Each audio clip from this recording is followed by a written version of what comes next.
You ask Tiger to solve. This deals with linear equations with one unknown. The final result is x equals -6. Let's solve it step by step. Move the negative sign from the denominator to the numerator. Group all constants on the right side of the equation. Subtract 8 from both sides. Simplify the arithmetic.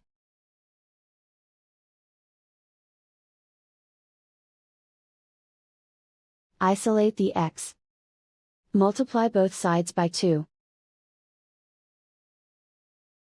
Group like terms. Multiply the coefficients.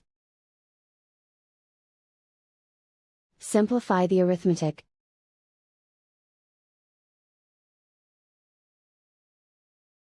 Convert the x into a positive number. Multiply both sides by -1.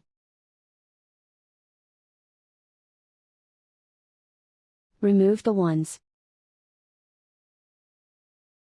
Simplify the arithmetic. And so the final result is x equals -6.